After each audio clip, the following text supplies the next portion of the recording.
예, 오늘도 하나님 앞에서 하루를 시작하신 여러분에게 우리 하나님께서 동행해 주시고 여러분의 삶을 헛되지 않도록 인도하시고 붙들어 주시기를 간절히 소원하고 축복합니다. 아멘.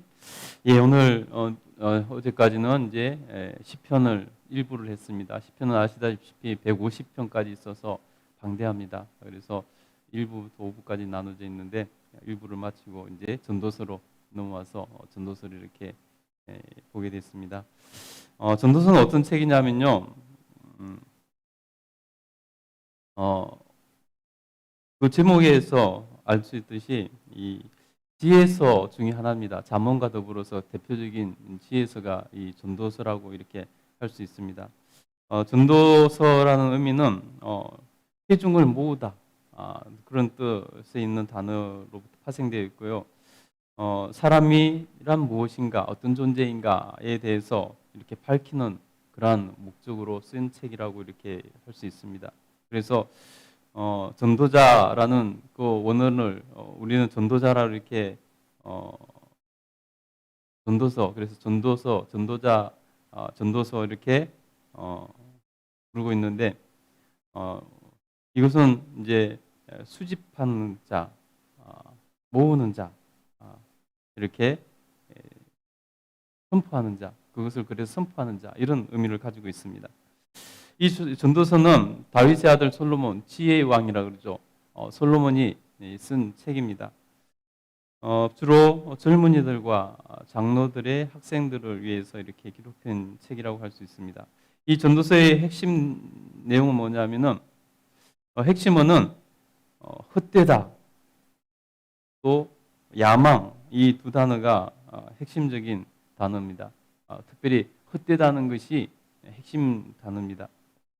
그래서 하나님과 함께 하지 않으면은 우리들이 하는 모든 일은 다 아무런 의미가 없다. 모든 것은 헛되고 공허하며 해보면은 소망을 품고 해봤지만 이루고 나서 보아도 아무것도 아니더라. 그래서 하나님이 없이 이 세상에서 어떤 소망을 가지고 무엇을 하든지 하나님이 없이 한 것은 아무런 의미를 찾지 못하게 되더라. 아무런 가치를 느끼지 못하더라. 이런 내용입니다. 그래서 오직 하나님 안에서 사는 것이 인생의 참 의미와 가치를 찾을 수 있고 헛된 인생이 되지 않는 유일한 길이다. 하나님 없이 살아가면 아무리 소망을 갖고 산다 할지라도 계속해서 좌절과 낙심을 경험할 수밖에 없다는 것이 그 내용입니다. 여러분, 그래서 오늘 우리가 읽은 본문의 1장 1절부터 11절은 머릿말과 같은, 전도서의 머릿말과 같은 그러한 부분이라고 할 수 있습니다. 특별히 우리 한번 1절, 2절 한번 읽어보겠습니다. 1절, 2절 한번 읽겠습니다. 시작. 다윗의 아들 예루살렘 왕 전도자의 말이라. 전도자가 이르되 헛되고 헛되며 헛되고 헛되니 모든 것이 헛되도다. 예, 2절 헛되고 헛되고 헛되고 헛되니 모든 것이 헛되도다. 이것이 전도서의 주제라고 할 수 있습니다. 여기서 헛되다는 것은 허무하다, 그런 의미로도 이렇게 해석할 수 있고요. 인생의 모든 것이 결국 허무하고, 여러분 모든 죽음 앞에 있는 사람들의 인터뷰를 해보면 아무리 부자로 살았든지 아무리 권력으로 살았든지 가지고 살았든지 다 너무나 큰 후회를 가고 살아 죽고 가는 것을 볼 수 있습니다. 그리고 대부분의 사람들 다 인생이 허무하다, 헛되다고 이렇게 말하는 사람들이 참 많죠. 오늘 본문에 헛되다는 것은 허무하다, 그런 의미가 있겠고요. 또 한 가지로는 이 헬라어적으로 헛되다는 헤벨이라는 단어인데요. 이 원어적인 뜻은 뭐냐면 바로 내뱉는 숨. 우리가 숨을 내뱉잖아요. 내뱉는 숨, 바람, 이런 뜻입니다. 그래서 무슨 의미냐면은 통제할 수 없는, 계획대로 안 되는 이런 의미입니다. 여러분 숨을 여러분이 통제할 수 있습니까? 여러분 3분만 숨을 한번 쉬지 않고 참아보세요. 어렸을 때는 3분을 참는데 성인이 되고 나서 나이가 들수록 숨 참기가 힘들어지죠. 사실 성인들은 3분 참기도 힘듭니다. 자기가 통제할 수 없어요. 숨을 쉬고 내뱉는 것은. 계획대로 되는 것이 아니지 않습니까?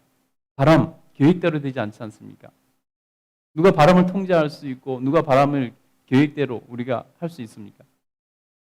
그래서 그 의미는 뭐냐면 바로 통제할 수 없는 것, 계획대로 안 되는 것, 계획대로 되지 않는 것. 그래서 바로 인간의 삶이 이런 것이라는 것입니다. 인간의 삶이 계획대로 되지 않고 통제할 수 없는 것이 인간의 삶이라는 것입니다. 누가 자신의 삶을 통제할 수 있고 계획대로 살아갈 수 있겠습니까? 우리가 마음대로 계획은 세울 수 있지만은 그것이 이루어지는 것은 극히 계획대로 되지 않죠. 이것이 우리 인생이라는 것입니다. 그래서 인간의 인생의 한계, 불확실성, 그런 것을 강조하는 것입니다. 여러분, 그래서 인생은 통제할 수 없고 인생은 계획대로 되지 않는 것. 그래서 헛되다라고 오늘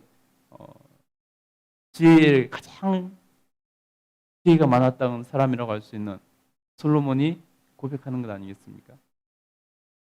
가장 그렇게 지혜가 많은 사람이었지만 마음대로 안 되는 것이 인생이다. 그것을 인정하고 하나님의 창조 질서 안에 따라 살아가야 된다라는 것을 하려고 하는 것이 전도서라는 것입니다. 그래서 우리 3절 4절 한번 읽어볼까요? 3절 4절 읽어보겠습니다. 읽겠습니다. 시작. 해 아래 수고하는 모든 수고가 사람에게 무엇이 유익한가? 한 세대는 가고 한 세대는 오되 땅은 영원히 있도다. 예. 해 아래 우리 인간은 수고를 하고 하지만은 우리 세대는 인간은 유한하다는 것입니다. 자연과 비교해 보면 너무 인간은 한계가 크다는 것입니다. 그래서 한 세대는 가고 한 세대는 또 오되 세대는 수없이 오고 가고 바뀌지만은 땅은 영원히 있도다. 땅은 영원하다는 것입니다. 자연은 영원한데 우리 인간은 너무 한계가 크다는 거죠. 인간의 한계를 말하고 있는 것입니다. 5절 6절 한번 볼까요? 5절 6절 읽겠습니다. 시작. 해는 뜨고 해는 지되 그 떴던 곳으로 빨리 돌아가고 바람은 남으로 불다가 북으로 돌아가며 이리로 돌며 저리로 돌아 바람은 그 불던 곳으로 돌아가고. 예. 변함없는 자연의 모습을 좀 더 얘기를 하는 것입니다. 자연은 이렇게 변함없이 있는데 우리 인간은 너무나 제한적이고 자기 마음대로 되는 것이 하나도 없고 자기 뜻대로 통제할 수 없는 것이 인생인데 그런데 수명까지 짧다는 것입니다. 너무나 인간의 한계는 너무나 극명하고 너무나 보잘것없는 존재가 사실은 인간이라는 것을 말해주고 있다는 것입니다. 여러분 몇 살까지 살고 싶으세요? 여러분이 만약에 건강하시다면은 뭐 사는 동안에 항상 건강하시다면 몇 살까지 살고 싶으세요? 우리가 대부분의 뭐 이렇게 병들기 전에 죽고 싶은 병들어 고생하지 않고 죽고 싶은 것이 우리 사람의 마음이잖아요, 그죠? 병들지 않는다면 여러분 몇 살까지 살고 싶으세요? 죽고 싶지 않은 게 사실일 것입니다. 예. 그래서 불로장생을 꿈꾸면서 불로초를 찾아다니는 그런 왕들도 있었고 그런 사람들도 있지 않았습니까? 그러나 우리 인간은 자연은 영원한데 바람은 불고 다시 불고 강도 다시 흐르고 영원한데 우리 인간은 너무나 보잘것없는 존재인데 그것을 인정하지 않으려고 하는 것이 우리 인간이라는 것입니다. 마치 뭐나 되는 양 살아가는 것이 우리 인생이라는 것입니다. 사실 자기도 아무것도 통제할 수 없는 자기 계획대로 되지 않는 것이 인생인 줄 알면서 그래서 헛되다라고 모든 것을 누려본 지혜가 그렇게 많았던 왕이었던 솔로몬이 이렇게 말하는 것 아니겠습니까? 모든 것을 누려보고 누구보다 큰 지혜가 있었기 때문에 사실 이런 말도 할 수 있지 않았나 싶습니다. 인생의 허무함을 그렇게 말할 수 있지 않았나 싶습니다. 그런 사람이 말했기 때문에 더욱더 의미가 있는 것이죠. 우리 기수 한번 읽어보겠습니다. 7절, 8절 한번 읽겠습니다. 시작.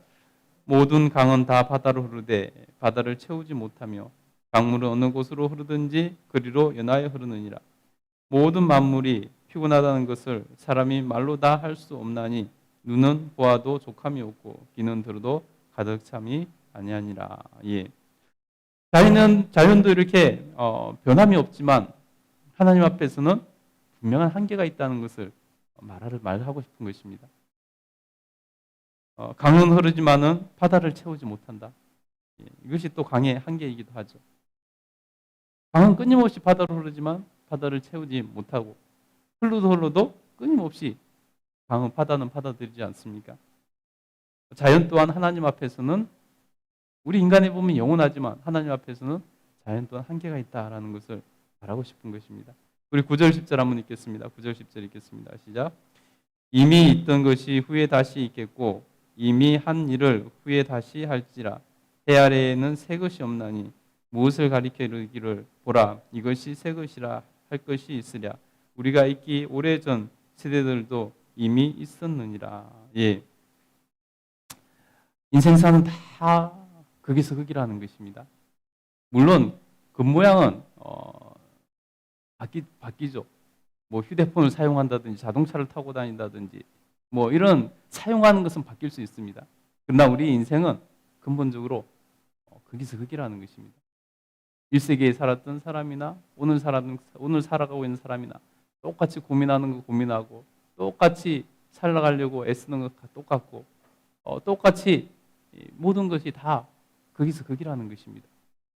좀 과학이 발달돼서 좀 편하게 살 뿐이고 도구를 더 많이 이용하고 또 사용하는 물건들이 바뀌고 이랬을 뿐이지 인생은 근본적으로 거기서 거기고 똑같다는 것입니다. 그래서 해 아래에 새 것이 없다는 것입니다.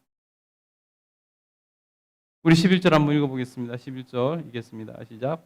이전 세대들이 기억됨이 없으니 장래 세대도 그 후 세대들과 함께 기억됨이 없으리라. 예, 기억됨이 없다는 것입니다. 인생의 무상함을 강조하는 것이죠.